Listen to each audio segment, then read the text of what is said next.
if we go to the P4 or 4P model, let's begin with say public.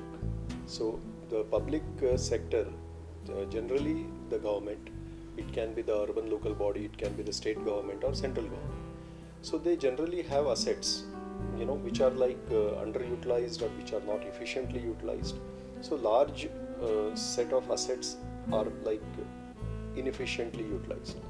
So they bring to the table the assets, they bring to the table the fair play towards people. In this challenge of evolving the right structure, the right contract, like public interfacing. I will give an example of say Nagpur. In Nagpur, the contract is for the private people. They are paid for the water they bill and collect the money and put it in the account of the ULB, the NMC there, Nagpur Municipal Corporation.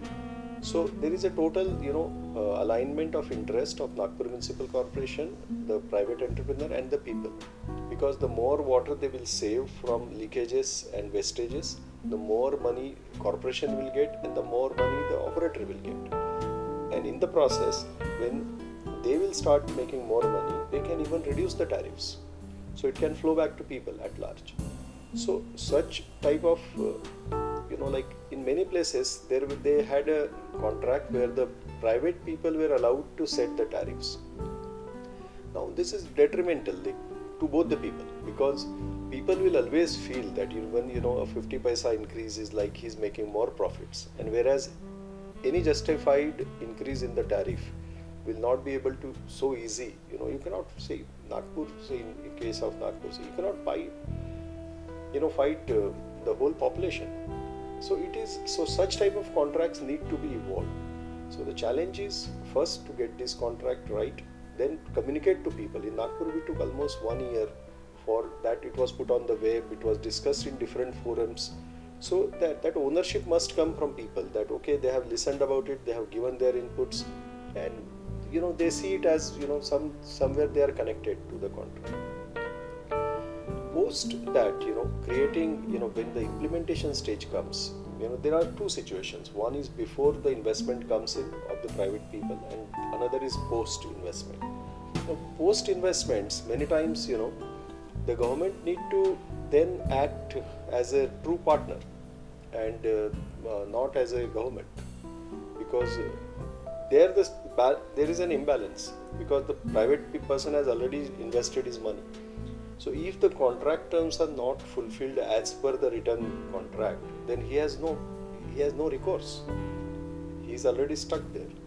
So if such things happen repeatedly, then people lose faith in government and they will not invest in those particular state and for international community, those particular countries. So if we do not honor what we have written, or if we have some retrospective laws, is extremely detrimental to the investing community globally, and so the effect comes on all the PPPs. So the challenge is to first structure it right, to communicate it to people, to get their involvement into this process, and then to ensure that it is in the spirit it is taken, and implemented.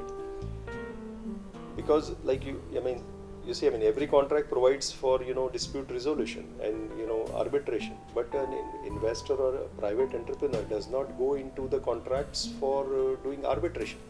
He goes there to do his business and expand his business.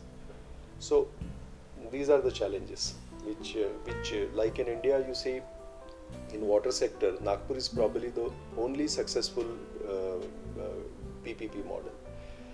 There were some some attempts made in like Khandwa, Latur, but they didn't work out, and there are some more which are facing their going through the struggle.